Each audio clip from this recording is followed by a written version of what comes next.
Halo semua, kembali lagi di SP Insight. Pada video kali ini kita akan membahas materi lanjutan Matematika Wajib kelas 11 untuk program linier di pertemuan yang ketiga. Perlu diingat kembali ya, bisa dilihat di video sebelumnya, kita sudah membahas di pertemuan ke-1 tentang DHP dan mencari SPTL-DV. Kemudian di pertemuan kedua kita sudah membahas tentang model matematika. Dan di pertemuan ketiga kali ini kita akan khusus membahas tentang nilai optimum. Ya, khususnya untuk masalah maksimum dan minimum. Jadi sebelum dimulai, silakan berdoa terlebih dahulu. Oke, kalau sudah siap semua, kita mulai video kali ini. Nilai optimum. Jadi dalam menentukan nilai optimum nanti, seperti di video pertama yang sudah saya sampaikan, penerapan dari program linier kan nanti bisa menyelesaikan masalah kehidupan sehari-hari. Apakah nanti bisa kita tentukan nilainya maksimum atau minimum? Kita bisa menggunakan dua metode ya, metode uji titik sudut dan metode garis selidik. Jadi pada video kali ini kita hanya khusus membahas tentang metode uji titik sudut. Adapun langkah-langkahnya adalah sebagai berikut. Yang pertama, menentukan DHP atau daerah himpunan penyelesaian dari fungsi kendala, atau sebaliknya diberikan fungsi kendala, kita menentukan daerah himpunan penyelesaiannya. Atau mungkin secara singkatnya kita memodelkan untuk masalah di kehidupan sehari-hari. Kemudian di langkah kedua kita menentukan titik-titik sudut dari DHP itu. Nanti juga di dalamnya kita bisa menggunakan metode eliminasi dan substitusi untuk menentukan salah satu titik sudut antara perpotongan garis yang ada. Kemudian di langkah ketiga selanjutnya mensubstitusikan masing-masing titik sudut ke dalam fungsi tujuan. Langkah keempat, kita bandingkan setiap nilai dari titik-titik sudut tersebut. Yang kelima, jika dicari maksimumkan, maka pilih nilai terbesar. Yang keenam, jika dicari nilai yang minimumkan, maka kita pilih yang terkecil, tapi bukan yang bernilai 0. Secara umum ada dua ya, model untuk DHP. Ada yang berada di dalam, artinya di dalam itu di bawahnya, atau di atasnya, atau di luar. Ya, untuk yang di dalam ini bisa dilihat kan, ini yang diarsir, ini DHP-nya, titik sudutnya itu ada 4. Yang pertama ini 0,0, kemudian ini 0,A, X, Y, B, 0. Jadi X, Y inilah yang nanti kita cari dengan menggunakan metode eliminasi dan substitusi. Inilah yang dinamakan metode uji titik sudut, karena kita akan menguji titik-titiknya ini, yang mana yang menghasilkan nilai terbesar untuk yang maksimum dan nilai terkecil untuk yang minimum. Begitu pula untuk yang ini. Kalau modelnya seperti ini DHP yang ditemukan, berarti titik sudutnya ada 3, 0,P, X, Y, Q, 0. Dan kita bandingkan semuanya ini sesuaikan dengan yang ditanya. Secara umum juga gambar yang di sebelah ini atau DHP ini biasanya berkaitan dengan masalah maksimum. Sedangkan yang model seperti ini berkaitan dengan masalah minimum. Kita langsung saja masuk ke contoh soal 1. Nah, di sini diberikan bentuk DHP. Sudah diberikan daerah himpunan penyelesaiannya. Yang ditanyakan adalah yang A, tentukan SPTL-DV dari DHP di samping. Yang B, tentukan nilai maksimum. Ya, nilai maksimum untuk fx, y ya, 2x tambah 3y. Ini fungsi tujuannya. Intinya yang bagian A diminta kita menuliskan fungsi kendalanya, yang B kita mencari nilai maksimumnya. Ingat di pertemuan awal ini sudah sempat kita bahas untuk menentukan sistem peridaksamaan linier dua variabel. Ya, yang pertama ditentukan dulu garis 1. Kita ambil yang garis 1 ini adalah yang ini, ya. Titik-titiknya itu adalah 0,18 dan 18,0. Jadi secara langsung bisa kita tuliskan persamaan garisnya adalah 18x ya, kita balik ini tambah 18y. Titik-titik 18 kali 18 yaitu 324. Kemudian ini bisa kita sederhanakan, sama-sama bagi 18 semua.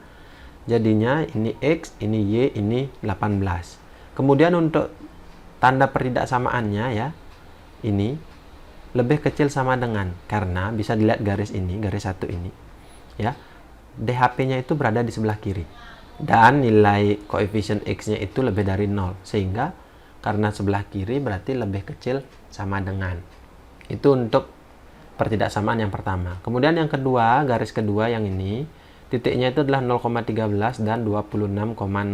Berarti kita bisa tuliskan jadinya 13x tambah 26y. Titik 13 kalikan dengan 26. Jadinya 338. Kemudian ini dibagi 13 semuanya, sehingga didapat x tambah 2y lebih kecil sama dengan 26. Kenapa lebih kecil? Ya, lihat ini. Garisnya ini DHP-nya berada sebelah kiri. Kalau sebelah kiri berarti lebih kecil sama dengan. Karena nilai A-nya juga positif. Terus untuk DHP-nya ini kan berada di daerah positif. Nah, ini jangan dilupakan. X-nya lebih dari sama dengan 0 dan Y-nya juga lebih dari sama dengan 0. Sehingga ada 4 pertidaksamaan. 1, 2, 3, dan 4. Sehingga kita bisa tuliskan fungsi kendalanya ya ini. Terus untuk fungsi tujuannya ya kita memaksimumkan 2x tambah 3y. Sudah sampai sini, kita sudah bahas di pertemuan pertama sampai sini. Langkah selanjutnya adalah kita menentukan titik-titik sudut. Perhatikan gambar ini ya, atau DHP-nya ini. Kan DHP-nya ini. Berarti titik-titik sudutnya ada yang pertama ini 0,0.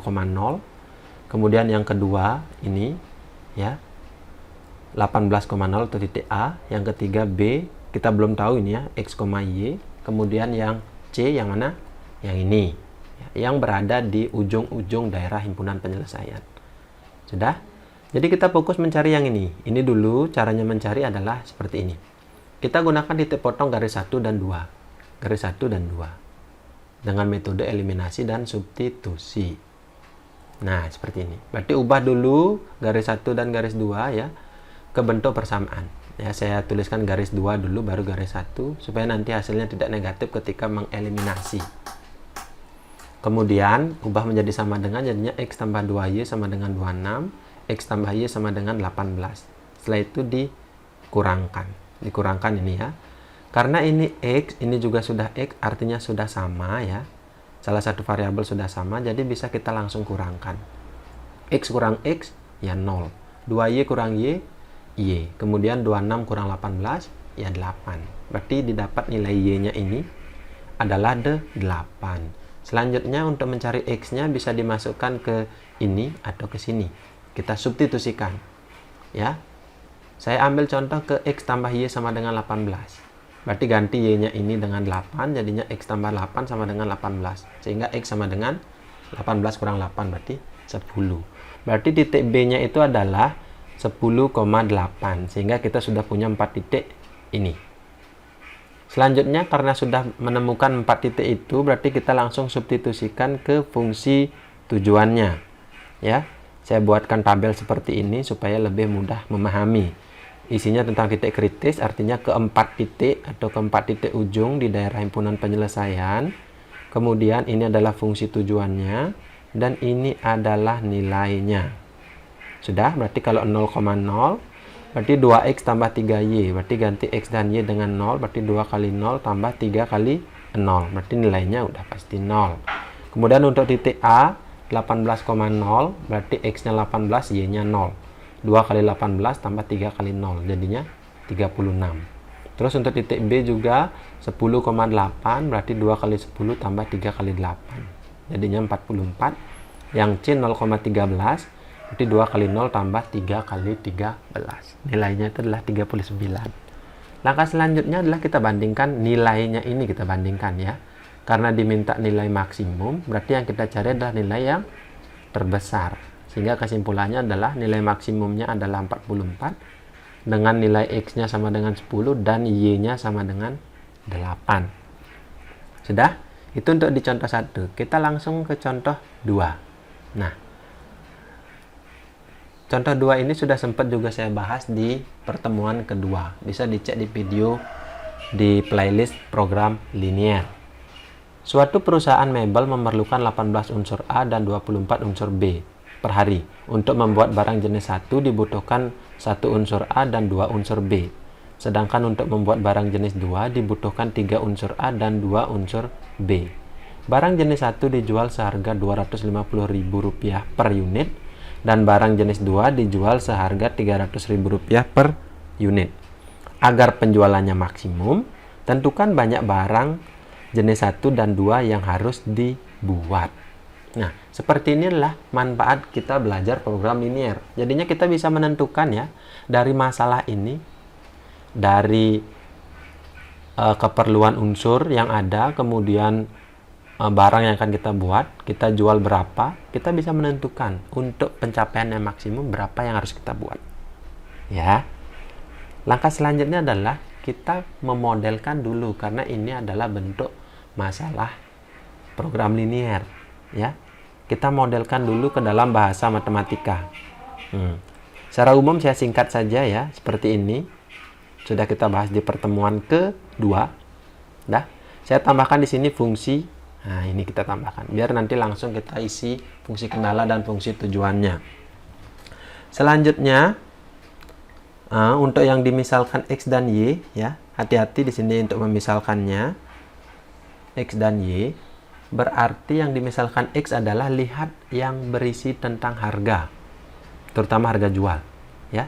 Karena yang dijual adalah barang jenis 1, berarti X itu adalah banyak barang jenis 1, Y itu adalah banyak barang jenis 2. Ya, namanya banyak barang kan tidak mungkin negatif ya, sehingga X lebih dari sama dengan 0 dan Y juga lebih dari sama dengan 0. Selanjutnya kita isi tabelnya ini. Keperluan unsur A 18, kemudian keperluan unsur B 24 sesuai soal ya. Kemudian barang jenis 1 dibutuhkan 1 unsur A dan 2 unsur B. Kemudian barang jenis 2, 3 unsur A dan 2 unsur B. Harga jualnya barang jenis 1 itu 250.000 dan barang jenis 2 300.000. Selanjutnya kita buat fungsi kendalanya. Kita buat ke samping ya. Karena barang jenis 1 X ini Y, jadinya ini X tambah 3Y lebih kecil sama dengan 18. Nah, kenapa lebih kecil? Karena ini memerlukan. Kan tidak mungkin lebih dari ini memerlukan kan. Kalau lebih dari ini nanti harganya juga ikut naik. Sehingga paling banyak harus 18. Ya, memerlukan unsur-unsurnya itu. Begitu pula untuk di unsur B, jadinya 2X tambah 2Y lebih kecil sama dengan 24. Disederhanakan sama-sama bagi 2, jadinya X tambah Y lebih kecil sama dengan 12. Terus untuk fungsi tujuannya 250.000 X tambah 300.000 Y. Sudah sampai sini, kita lanjutkan untuk menentukan daerah himpunan penyelesaiannya. Ya, kita nanti gambarkan fungsi kendala ini ya dengan langkah-langkah seperti yang sudah sampaikan di pertemuan sebelumnya. Berarti kita cari dulu tipot. Apa tipot? Titik potong sumbu X dan sumbu Y. Ubah ini ke dalam bentuk persamaan, jadinya X tambah 3Y sama dengan 18. Buat tabel seperti ini, di sini 0, di sini 0. Kemudian jika X-nya 0 berarti abaikan X, 18 bagi 3 berapa? 6. Jadinya 0,6. Terus untuk Y-nya yang 0, berarti ini 0, abaikan ini, jadinya X-nya 18, 18,0. Begitu pula untuk X tambah Y sama dengan 12, tulis 0, 0 karena X-nya 0, Y-nya 12, Y-nya 0, dan X-nya 12. Kita sudah punya titik-titik ini, berarti langkah selanjutnya adalah kita gambarkan di koordinat kartesius. 0,6 berarti 0,6 dan 18,0. Terus untuk 12, 0,12 ini dan 12,0 ini. Nah, yang merah untuk garis yang ini ya. Terus yang kuning untuk garis yang ini. Langkah selanjutnya adalah kita tentukan arah arsiran ya. Dalam hal ini saya akan mencontohkan arah arsiran ya. Arsiran daerah bersih. Ya, artinya kebalikan dari yang seharusnya ini. Karena ini lebih kecil dan A-nya positif, kan harusnya ke kiri arsirannya. Berarti kita arsir ke kanan. Nanti daerah bersih adalah daerah himpunan penyelesaiannya. Begitu pula yang kuning harusnya ke kiri, kita arsir ke kanan.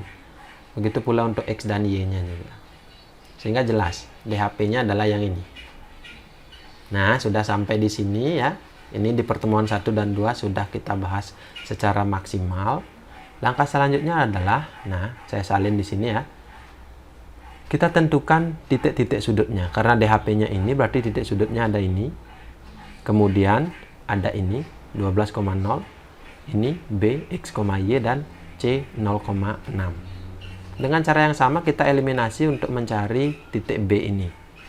Nah, garis 1 dan 2 kita eliminasi. X tambah 3Y sama dengan 18, X tambah Y sama dengan 12. Kita kurangkan. Karena kebetulan ini sama.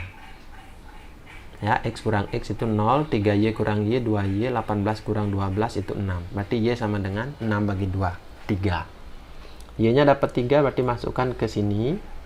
Ya, jadinya X tambah 3 sama dengan 12. Berarti X sama dengan 12 kurang 3, yaitu 9.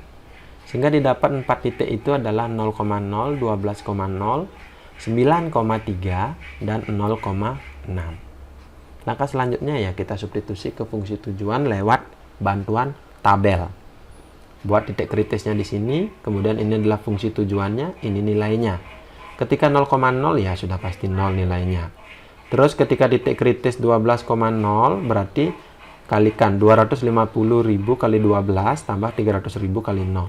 Jadi hasilnya adalah 3 juta. Untuk titik 9,3 juga sama, berarti 250.000 kali 9 tambah 300.000 kali 3. Ini didapatkan hasilnya adalah 3.150.000. Untuk titik yang terakhir adalah 0,6, berarti 250.000 kali 0 tambah 300.000 kali 6. Ini sesuai dengan titik-titik ini.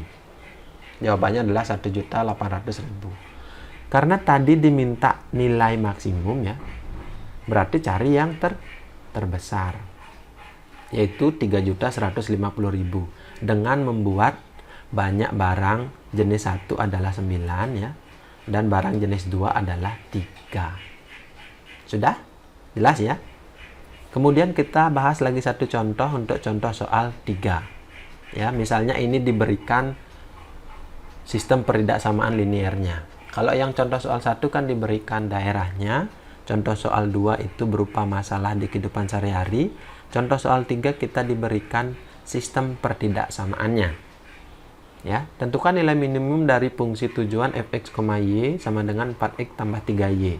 Pada himpunan penyelesaian sistem peridaksamaan linear, x tambah y lebih dari sama dengan 5, 2x tambah 3y lebih dari sama dengan 12, x lebih dari sama dengan 0, dan y lebih dari sama dengan 0. Ingat kembali di pertemuan pertama, langkah-langkahnya adalah, kita tentukan dulu DHP. Berarti menentukan DHP bagaimana? Kita cari T-pot. Ya, kita cari T-pot dulu, berarti ubah ini menjadi sama dengan X tambah 5 sama dengan 5. Buat di tabel 0, 0, X-nya 0, Y-nya 5, Y-nya 0, X-nya 5. Sudah ketemu titik ini. Kemudian T-pot untuk 2X tambah 3Y sama dengan 12, berarti X-nya 0, abaikan ini, jadinya 12 bagi 3, 4. Y-nya 0, berarti 12 bagi 2, 6. Sudah ketemu titik-titik ini, ya, dan juga X lebih dari sama dengan 0 dan Y lebih dari sama dengan 0. Langkah selanjutnya adalah, ya, kita menggambar DHP-nya. Ya, kita gambarkan DHP-nya. Yang pertama adalah, ya, 0,5 dan 5,0. Berarti di sini 0,5 dan 5,0. Tarik garis. Langkah selanjutnya adalah 0,4, 0,4 dan 6,0. Tarik garis yang kuning. Langkah selanjutnya sama seperti di awal tadi, kita gunakan daerah bersih. Artinya arah arsirannya berbalik dengan yang seharusnya. Berarti kita mengarsir ke daerah yang salah. Ya, bisa dilihat untuk yang merah. Ya, yang merah itu kan X tambah Y lebih dari sama dengan 5. Karena lebih dari sama dengan harusnya arsirannya ke kanan. Jadi kita arsir ke kiri. Lawannya, ya. Begitu pula untuk yang ini, lebih dari sama dengan harusnya yang kuning ke kanan, berarti kita arsir ke kiri ya. Begitu pula untuk X dan Y-nya mengikuti. Ya, dan ini. Sehingga jelas ya, daerah yang bersih ya yang di atas ini. Nah, itu adalah daerah himpunan penyelesaiannya. Dah, setelah ketemu DHP-nya, langkah selanjutnya adalah kita menentukan titik-titik sudutnya. Ya, titik-titik, karena ini terus ke atas dan ini terus ke samping, jadi titik sudutnya hanya ada 3. Ini A, B, dan C. Dah. Untuk A dan C kan sudah kita ketahui ya, dari gambarnya sudah terlihat atau dari daerahnya sudah terlihat. Yang B dengan cara yang sama kita eliminasi garis 1 dan garis 2. Jadi kita tuliskan ya, X tambah Y sama dengan 5, 2X tambah 3Y sama dengan 12. Nah, ini contoh ketika X-nya ini berbeda, Y-nya juga berbeda. Samakan salah satu, dalam hal ini saya contohkan, Y-nya ini kita jadikan 3Y, biar bisa dikurangkan. Berarti Y biar jadi 3Y kali 3, ini tetap kali 1. 3 kali X, 3X, 3 kali Y, 3Y, 3 kali 5, 15. Ini kali 1 semua ya tetap. Kemudian dieliminasi, dikurangkan, 3Y kurang 3Y kan habis. Terus 3X kurang 2X hasilnya X. 15 kurang 12 hasilnya 3. Ketemu X-nya 3, berarti masukkan ke salah satu ini. Saya ambil contoh ke X tambah 5. Jadinya X-nya 3, berarti 3 tambah Y. Nah, ini 3 tambah Y sama dengan 5, berarti Y sama dengan 5 kurang 3. Jadinya Y-nya 2. Sehingga sudah kita ketemukan ada 4 titik ya. Ya, untuk titik A-nya itu 6,0, titik B-nya 3,2 dan C-nya 0,5. Rasanya untuk yang masalah minimum untuk 0,0 ini bisa diabaikan ya, karena tidak ada pada DHP-nya. Sudah ketemu titik-titik itu, berarti kita tuliskan ke atau kita substitusikan ke fungsi tujuannya ya. Kita cari nilai terkecil ya, bukan terbesar, terkecil ya. Kita cari nilai terkecilnya, berarti kita substitusi ke fungsi tujuannya. Nah, titik-titik kritis tadi kan ada 6,0, 3,2 dan 0,5 sesuai dengan ini ya. Mohon maaf untuk yang ini harusnya titik minimum ini ya, minimum. Ini harusnya minimum ya, minimum. Min. Setelah itu ya, berarti kita masukkan fungsi tujuannya adalah 4X tambah 3Y, berarti langsung 6,0, berarti 4 kali 6 tambah 3 kali 0, hasilnya 24. 3,2 berarti 4 kali 3 tambah 3 kali 2, hasilnya adalah 18. Untuk C juga 0,5, berarti 4 kali 0 tambah 3 kali 5, hasilnya 15. Jadi karena diminta yang minimum ya, ini yang minimum ya, yang di minimum berarti cari yang terkecil ya, terkecil, cari yang terkecil, sehingga jawabannya adalah 15. 15 itu dimana dengan nilai X-nya itu sama dengan 0 dan Y-nya adalah sama dengan 5. Sudah? Sampai sini berarti sudah 3 contoh soal kita bahas. Jadi nanti bisa diulang-ulang lagi video ini ya, untuk lebih memantapkan pemahaman kalian. Kemudian untuk metode yang lainnya bisa dipelajari sendiri ya. Jadi sekian dulu untuk video kita hari ini. Semoga paham dengan apa yang tadi saya sampaikan, dan saya ucapkan sampai ketemu di video selanjutnya. Terima kasih.